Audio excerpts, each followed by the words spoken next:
हम question paper solve कर रहे थे।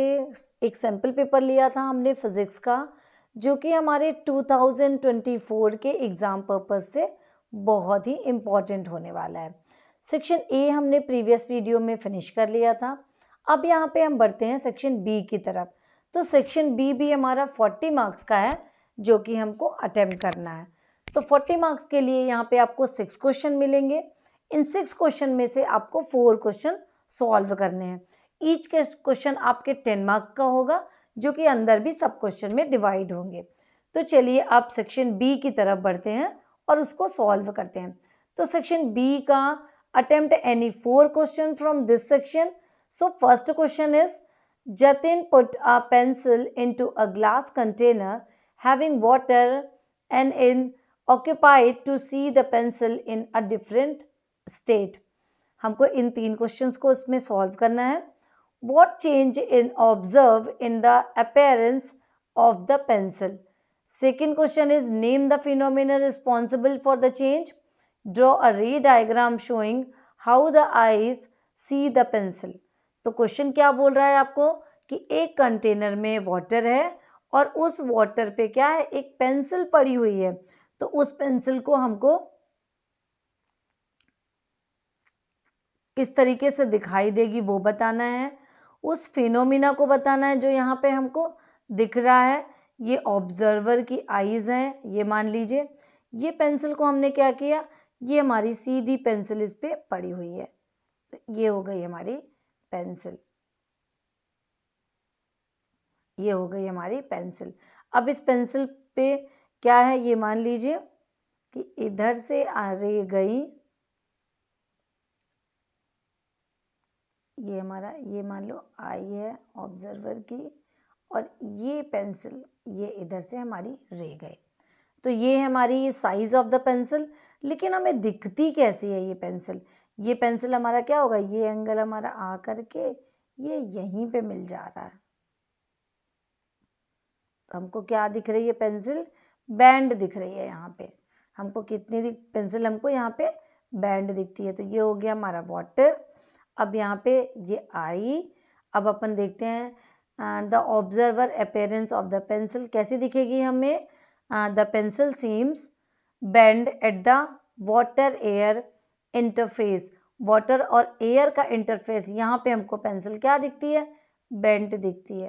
तो ये हो गया। सेकेंड क्वेश्चन है name the phenomena responsible for the change. तो कौन सा फिनोमिना रिस्पॉन्सिबल है इसके लिए? है refraction of light, refraction of light. Third, draw a ray diagram drawing how to I see the pencil. तो ये हो गया हमारा उसका डायग्राम। तो डायग्राम में थोड़ा हमें और भी नीटली बनाना है। इसमें क्या है, एक कंटेनर में वाटर बनाना है, एक पेंसिल को लेना है। तो पेंसिल में नीचे की तरफ से देखिए रे किधर जा रही है, ये इस तरीके से यहाँ तक जा रही है। लेकिन अब क्या हो रहा है, हमारी रे को हमें क्या हो रहा है, पेंसिल और एयर का इंटरफेस है, यहाँ पे हमारा इतने पे ही ये मीट करेगी, जिससे हमको ये लगेगा कि ये पेंसिल हमारी बेंड है। तो ये हो गया क्वेश्चन नंबर 4 का फर्स्ट क्वेश्चन, जो कि कितने का है, 3 मार्क्स का क्वेश्चन है। अब आगे बढ़ते हैं। इसका बीज सेकेंड क्वेश्चन है a copy of diagram given below the complete the path of the light रे till it emerge out of the prism. The critical angle of the glass is 42 degree. In your diagram mark the angle wherever necessary. आपको यहाँ पे angle बताना है। तो ये 3 marks का question है। तो ये मान लीजिए ए पार्ट 1 मार्क्स का, 2 मार्क्स हमारा ये बी पार्ट डिवाइड है। तब अपन को देखते हैं कि यहाँ हमें किस तरीके से सॉल्व करना है। ये हमारी एंगल आ रहा है, तो ये हमें पता होता है कि जो डायरेक्ट आता है 90 डिग्री पे, ये हो रहा है विदाउट डेविएशन, और यहाँ से ये इस तरीके से ये हो गया। इसको थोड़ा सीधी बनानी है ये। अब हमने क्या किया, यहाँ से नॉर्मल बना लिया। नॉर्मल बनाने पे हमें पता है ये कितना हो गया, 60 डिग्री। ये हमारा बना 60 डिग्री, ये हमारा बनेगा 30 डिग्री, ये भी 30 डिग्री। अब यहाँ पे ये हमारा कितना है, ये बनेगा हमारा 90 डिग्री। तो इसीलिए ये भी हमारा कितना बनेगा, 90 डिग्री। अब नेक्स्ट क्वेश्चन देखते हैं। State the dependence of angle of deviation.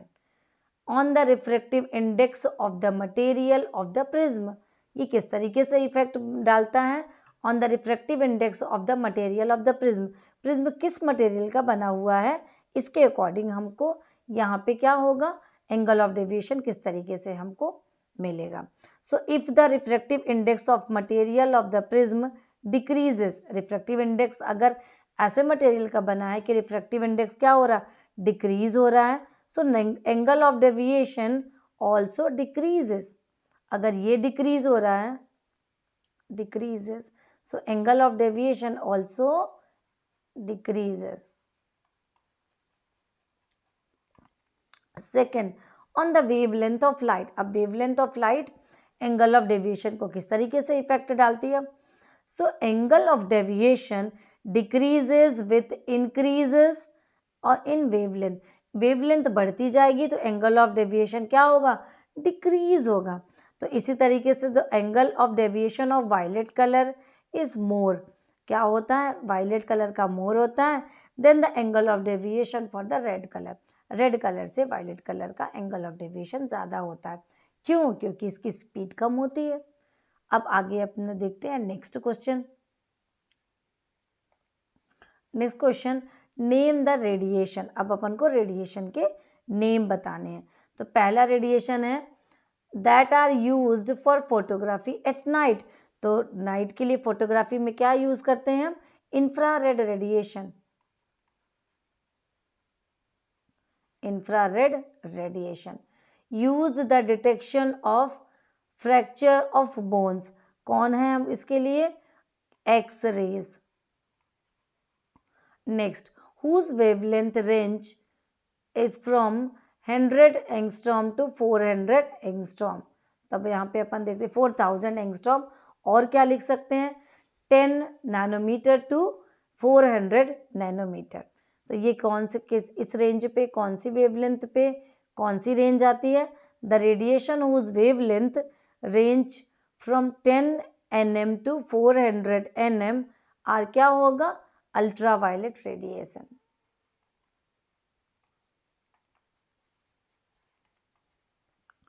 Ultraviolet radiation. अब नेक्स्ट क्वेश्चन देखना है बी पार्ट। ये हो गया हमारा 4 मार्क्स का, तो 2 मार्क्स का ये ले लेते हैं। सपोज ये 2 मार्क्स का हमारा ये हो जाएगा। अब अपन देखते हैं ये किस तरीके से इसमें पॉसिबल है। तो ये दिया हुआ है an object A B is placed between 2f and f1। 2f1 और f1 के बीच में हमारा ऑब्जेक्ट प्लेस्ड है। On the principal axis of the convex lens are shown in the diagram. अब हमको इसको कंप्लीट करना है। Copy the diagram and using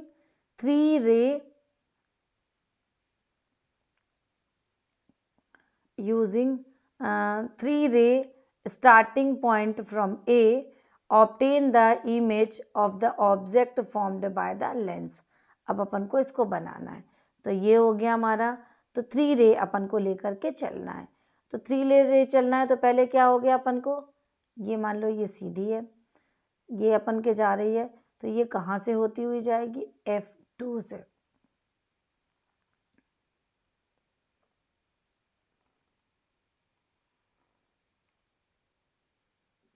F2 से होती हुई इसको कैसे निकालनी है अपन को, ये निकलेगी सीधी F2 से, एक बन गई। अब अपन को ऑप्टिकल सेंटर से अगर लाइट जा रही है तो क्या है, वो सीधी जा करके यहाँ पे मीट करेगी। थर्ड है अपनी, अगर हमारी लाइट कहाँ से जा रही है, फोकस से, तो ये गई फोकस से यहाँ मीट करी, और उसके बाद ये क्या हो जाती है, parallel to the principal axis. तो ये मिल गया, और ये बना हमारा इमेज। इमेज हमारा कैसा बनेगा, बी डैश ए डैश। तो ये कंप्लीट हो गया, ये हुआ, ये हुआ। इधर अपन को क्या करना है, ये हुआ, ये आया अपने पास, ये देन ये। तो रे डायग्राम कंप्लीट हुआ। नेक्स्ट क्वेश्चन अब देखते हैं क्वेश्चन नंबर 5। तो क्वेश्चन नंबर 5 क्या बोल रहा है, so question number 5, can the absolute refractive index of a medium be less than 1? Next question is, a coin placed at the bottom of the beaker appears to be raised by 4.0 centimeter. If the refractive index of water is 4/3, find the depth of the water in the beaker. तो अब चलिए देखते हैं इसको किस तरीके से solve करा। पहला क्वेश्चन क्या बोल रहा है, can the absolute refractive index of a medium be less than 1? No, less than 1 के 1 से नीचे नहीं होती, less than 1 no. Absolute refractive index of a medium is always greater than 1। कितना होगा, 1 से क्या होगा, ये हमेशा बड़ा होगा, greater than 1। As speed of light in any medium is always less than that of vacuum. तो पहली चीज हो गई सॉल्व। सेकेंड क्वेश्चन क्या बोल रहा है, a coin placed of the bottom of beaker. अपन को ये सॉल्व करना है, तो चलिए इसको देखते हैं। तो ये एक हमारा क्या हो गया, नो। सेकेंड अपन को इसको सॉल्व करना है, तो क्या हो रहा है, refractive index that means mu is equal to 4/3 given है। और real depth,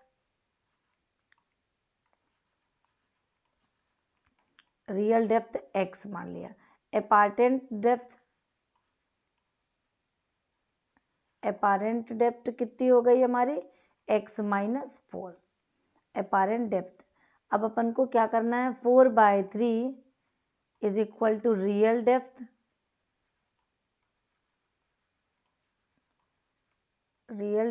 upon apparent depth.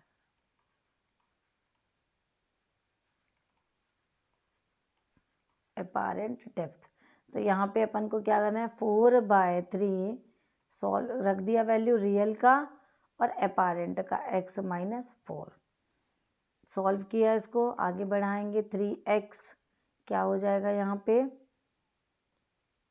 x तो ये इधर मल्टीप्लाई हो जाएगा, 4x - 16 इज इक्वल टू क्या हो जाएगा, ये हो गया हमारा 3x।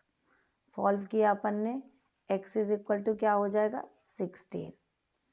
सो रियल डेप्थ क्या होगी, real depth is equal to 16 centimetre. Question 5 solve हो गया, क्वेश्चन 5 का बी जो है वो सॉल्व हो गया। Answer will be 16 centimetre. अब अपन देखते हैं next, define the critical angle. Critical angle की आपको डिफिनेशन बताना है। So define the critical angle, तो क्या लिखेंगे अपन, critical angle for the pair of the media is contact in the angle of incident in the denser medium corresponding to which angle of refraction in the rarer medium is 90 degree. It is represented by the capital C. ये हो गया definition of critical angle. B number देखते हैं, a ray of light passes through a right angle prism as shown in the figure. State the angle of incident at the faces AC and BC. AC और BC पे हमको बताना है।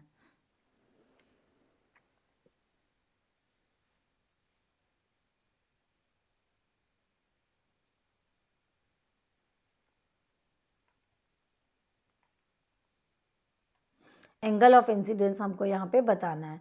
So angle of the incidence किसका बताना है, ए से सी का। तो ए और सी के बीच में एंगल ऑफ इंसिडेंस क्या बन रहा है, ये लाइट गिर रही है यहाँ पे कितने का बन रहा है, 45 डिग्री सेल्सियस। कितने का बन रहा है, 45 डिग्री सेल्सियस का बन रहा है। ये हो गया हमारा AC पे एंगल ऑफ इंसिडेंट 45 डिग्री। अब यहाँ पे BC पे देखना है, BC पे कितना होगा, BC पे क्या है, 90 डिग्री निकल जा रहा है सीधे, तो ये 0 डिग्री सेल्सियस। ये हो गया। अब अपन को देखना है next question, what do you understand by the term quality of a musical note? Illustrate your answer with the diagram.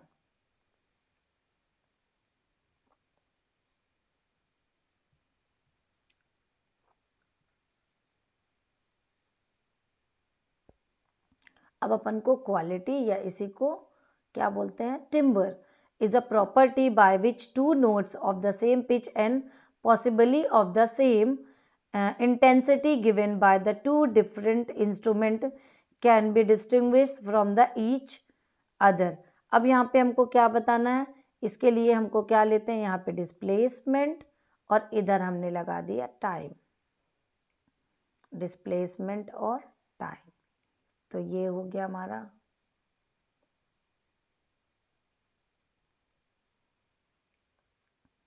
इसी तरीके से।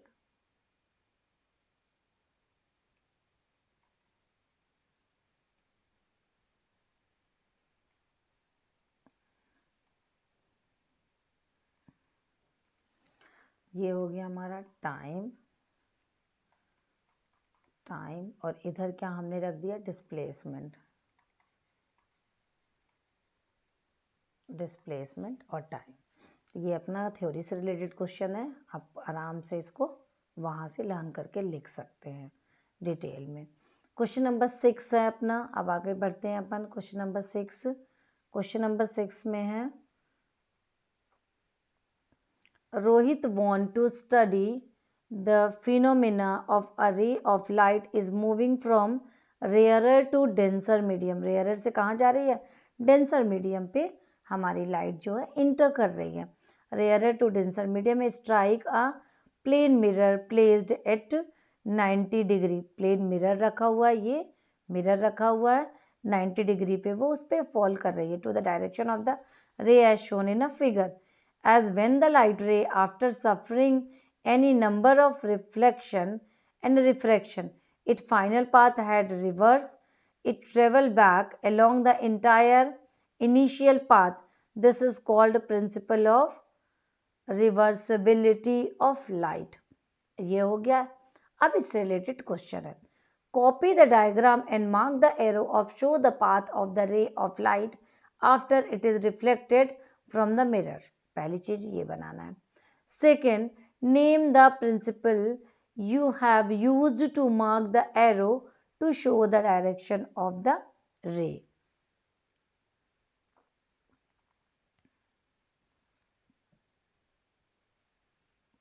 तो सबसे पहले ए नंबर अपने को ये बनी हुई है रिवर्सिबिलिटी, हमें इस पे बनाना है एंगल। ये है हमारा, अगर ये आती है कितनी 90 डिग्री पे फॉल करके, और ये इस पे रिवर्सिबिलिटी लग रही है। The principle of reversibility, name the principle, क्या होगा, the principle of reversibility, of reversibility.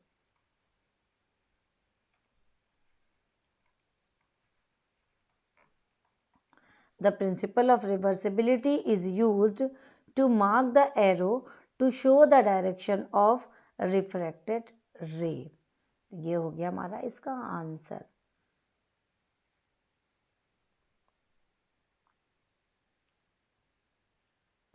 Next question, question number 1, 3 marks का क्वेश्चन 1 जो है ये 3 मार्क्स का क्वेश्चन है।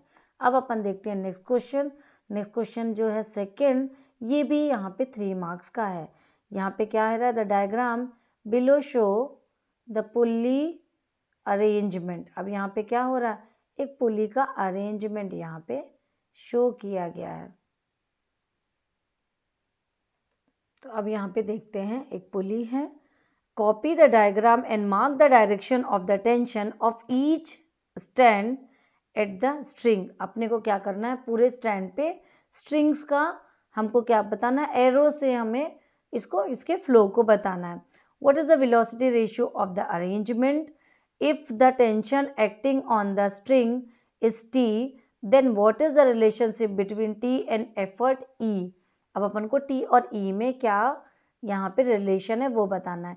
If the free end of the string moves through a distance x, find the distance by which the load is raised. चलिए अब इसको देखते हैं किस तरीके से सॉल्व करते हैं। द डायरेक्शन ऑफ, अब यहाँ पे देखते हैं किस तरीके से डायरेक्शन इसको शो करते हैं। तो सबसे पहले चलिए बनाते हैं इसका डायरेक्शन।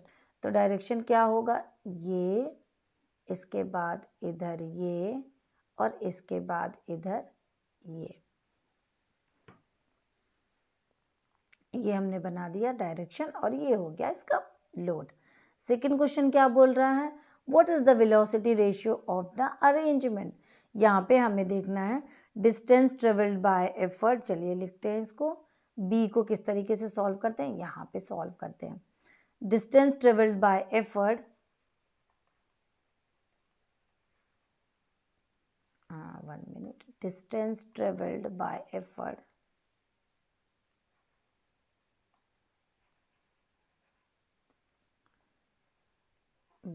एफर्ट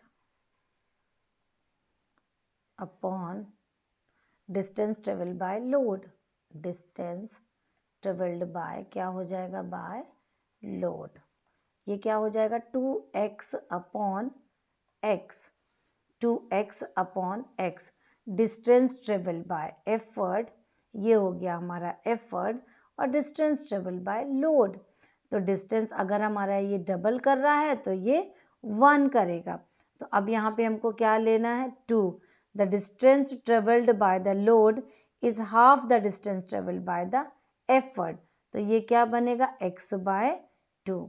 सी क्वेश्चन क्या पूछ रहा है, if the tension acting of T then what is the relationship between the T and E, तो रिलेशनशिप क्या होता है हमेशा, सी क्या होता है, T is direct is equal to E, tension is equal to the क्या होगा यहाँ पे एफर्ट।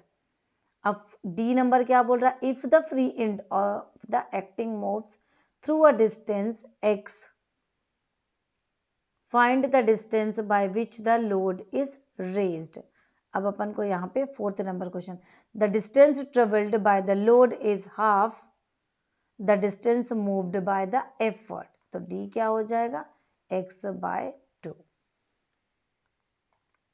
अब इसका 3rd क्वेश्चन देंगे, अ ब्लॉक एंड टैकल, एक है यहाँ पे, block and tackle of 5 pulleys is use to raise a load of 50 kg, यहाँ पे दिया हुआ है steadily through a height of the 20 metre, the work done against friction is 2000 joule, calculate the work done by the effort, the efficiency of the system और mechanical advantage, हमको इतनी चीजें यहाँ पे कैलकुलेट करनी है। तो चलिए करते हैं इसको सॉल्व। सबसे पहले अपन देखते हैं कि गिवन वैल्यू क्या है अपने पास, लोड है हमारे पास कितना 50 kg, फिर हमारे पास है F, इसमें क्या करेंगे अपन 50 into 10 is equal to 500 newton, force आ गया हमारा, फोर्स क्या हो गया हमारा 50 इंटू मास इंटू डिस्प्लेसमेंट, तो 10 है, ये आ गया हमारा 500 न्यूटन। सो 500 न्यूटन। अब हमको यहाँ पे देखना है कि डी एल कितना है अपने पास, D L is equal to 20 metre दिया है क्वेश्चन पे। इसके बाद क्या हो जाएगा है हमारे पास weight, work done against the friction. अब अपन को देखना है work done against the friction कितना दिया है 2000 नॉट 3000 2000 जूल क्वेश्चन पे दिया हुआ है। एन क्या है, n is the number of pulley is 5। अब चलिए करते हैं सॉल्व। तो सबसे पहले अपन देखते हैं इसमें A part, work done by the effort. तो work done by the effort, work done क्या होगा, work done is equal to raising the load plus against friction. तो अपन को क्या करना पड़ेगा इसके लिए, ए नंबर के लिए इधर करूं मैं ए, तो क्या करना पड़ेगा हमारे 500 फोर्स है इनटू क्या है प्लस 20 मीटर देन प्लस 200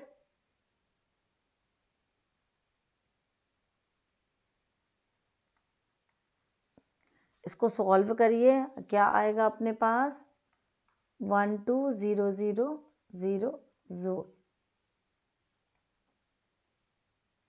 इसको हमको करेंगे सॉल्व, सॉल्व करने पे ये क्या करना है 500 इंटू 20, तो ये हो जाएगा हमारे पास 1000 प्लस 2000 ऐड करेंगे, आ गया हमारे पास 12000 जूल।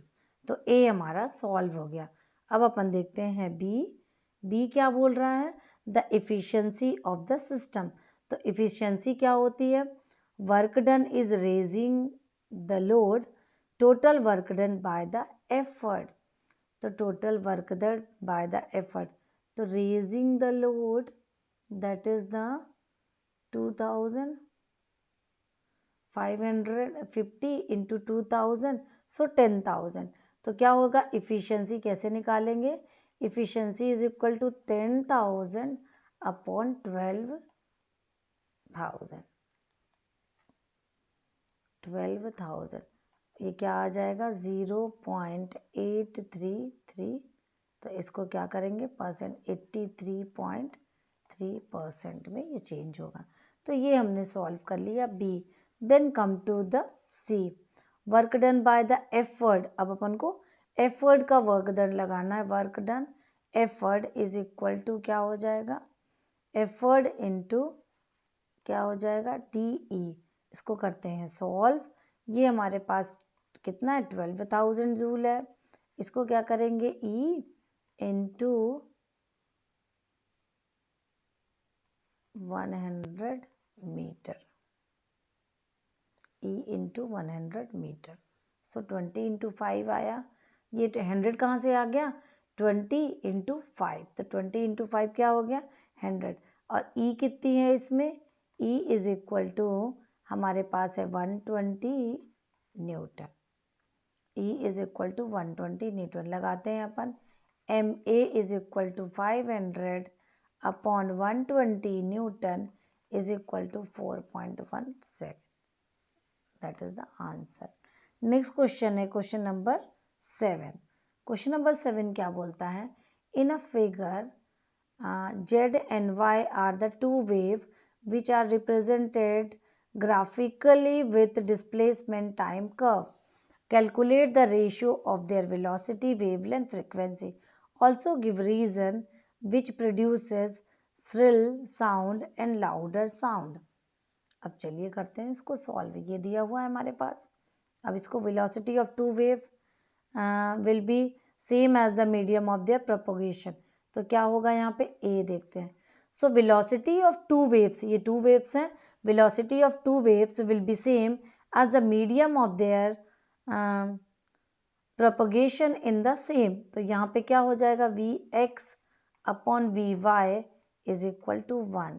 तो अब यहाँ पे अपन ये भी लिख सकते हैं वी एक्स और V Y is equal to 1:1। B अपन को देखना है, इसमें क्या निकालना है, वेलोसिटी हो गया। अब अपन को निकालना है वेवलेंथ, तो वेवलेंथ क्या हो रही है, फिगर में क्या दिखा रहा है, it is clear that during the same time t1 second two waves of x wave and half wave of y wave is send into the medium. ये क्या कर रहा है अपन को, ये हाफ दे रहा है, ये 2 दे रहा है, 1 और 2, ये क्या कर रहा है उसकी आधी दे रहा है। तो अपन को अब बी करने के लिए क्या करना पड़ेगा, बी के लिए क्या है 2 lambda X is equal to क्या हो जाएगा लेमडा वाई बाई 2। चलिए करते हैं अब इसको, lambda X upon lambda Y is equal to 1/4। तो अब यहाँ पे रेशियो क्या आएगा, रेशियो आएगा हमारा 1:4 का। अब अपन देखते हैं इसमें सी क्वेश्चन क्या बोलता है, सी क्या करना है, फ्रीक्वेंसी के लिए क्या है F X upon F Y. तो अब यहाँ पे क्या हो जाएगा V X upon lambda X into lambda Y upon V Y. तो अब यहाँ पे देखना है V Y lambda Y upon lambda X is equal to 4/1, ये हो गया। अब अपन को अगला देखना है डी, श्रिल साउंड और लाउडर साउंड का निकालना है। When X will be shriller because the frequency of X is greater. D क्या करना है अपन को, wave X will be shriller, क्यों श्रिलर है, because the frequency of X is greater, because frequency of X is greater. Fourth solve हो गया। Then E, fifth number E क्या देखना है, लाउडर साउंड, वेव वाई। अब इसमें लाउडर कौन है, wave y will be louder because the amplitude of y is greater. Amplitude क्या है y का, because of y is greater, because amplitude is greater, amplitude is greater. अब अपन देखते हैं क्वेश्चन का 7 का फर्स्ट पार्ट हो गया. अब क्वेश्चन 7 का सेकेंड क्वेश्चन देखते हैं. Second question, N atomic nucleus A is composed of 84 protons and 128 neutron. The nucleus A emit an alpha particle and transformed into nucleus B. अब यहाँ पे अल्फा पार्टिकल निकाल के वो क्या बना ले रहा है, B को बना ले रहा है. What is the composition of B? The nucleus B emit a beta particle and it's transformed into the nucleus C. तो चलिए अब इसको सॉल्व करते हैं, देखते हैं इसे हम किस तरीके से सॉल्व करेंगे. सो फर्स्ट अपन देखते हैं ए क्या कर रहा है. मान लो ए को हमने, ए क्या है, ये 84 है और ये क्या है 212 है. The reaction as follow 212.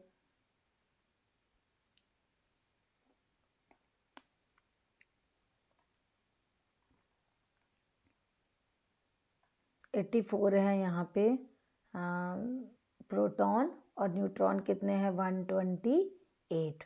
तो चलिए अब इसको सॉल्व करते हैं. तो इसको सॉल्व करने के लिए इन दोनों को प्लस करके बन जाएगा इसका वेट.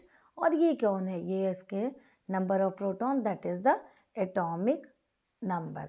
अब इसको हमको सॉल्व करना है ए से. अगर ये बी बन रहा है क्योंकि क्या है एक अल्फा पार्टिकल इसमें से निकल रहा है, तो अल्फा पार्टिकल निकलने के बाद क्या हो जाएगा, ये 4 लेस हो जाएगा.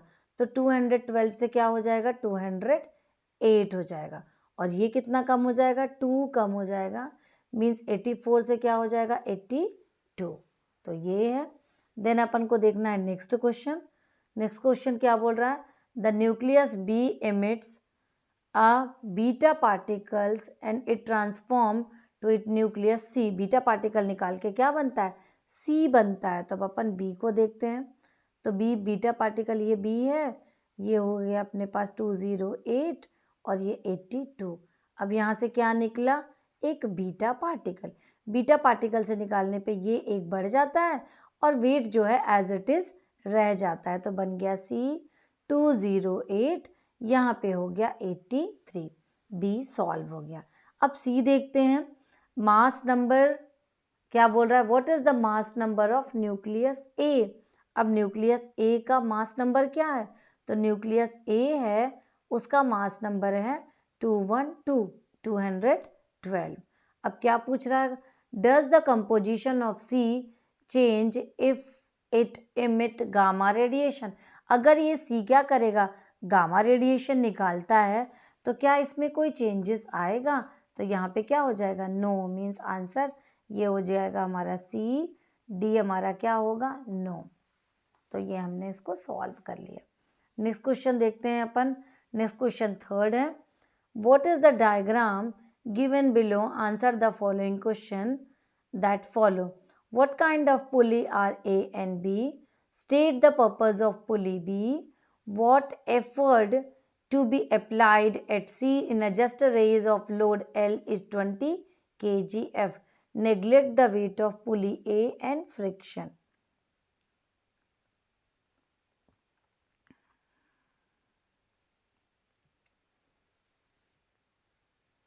अब यहाँ पे देखना है इन ए शोन डायग्राम. अब यहाँ पे डायग्राम है,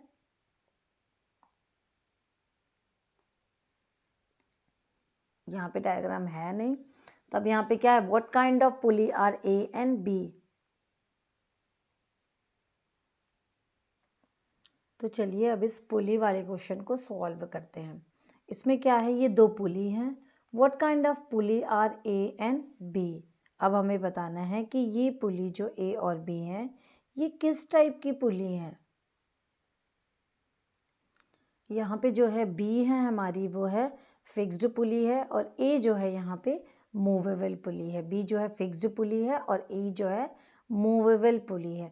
state the purpose of pulley B. अब पुली बी का क्या पर्पज है, तो the purpose of pulley B is change the direction of the effort from upward to the downward direction.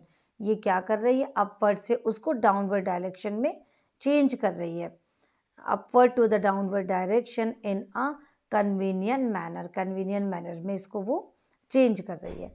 सी क्या बोल रही है, what effort has to be applied at C to just raise the load L20 kgf।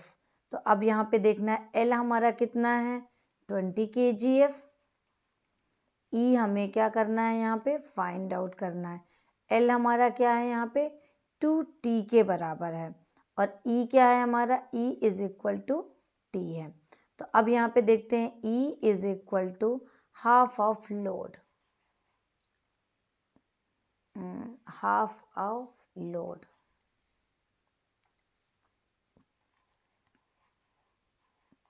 Half of load, ये है हमारा half of load.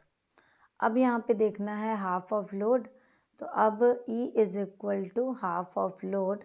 तो अब अपन को क्या करते हैं, यहाँ पे हमें निकालना है एफर्ट इज इक्वल टू क्या है अपने पास 20 kgf अपॉन क्या है 2। तो अब इसको सॉल्व करेंगे तो क्या आ जाएगा 20 kgf। तो what is the effort has to be applied at C, effort कितना अप्लाइड करना है हमको 10 kgf एफर्ट अप्लाइड करना है और वो 20 kgf ऑफ लोड को वो क्या करेगा, वो कैरी करेगा, उसको उठाने में हमारी हेल्प करेगा। तो ये थे कुछ क्वेश्चंस। नेक्स्ट वीडियो में हम कुछ और सिंपल पेपर्स को लेंगे और उनको सॉल्व करेंगे। पढ़ते रहिए, फिर मिलते हैं नेक्स्ट वीडियो में।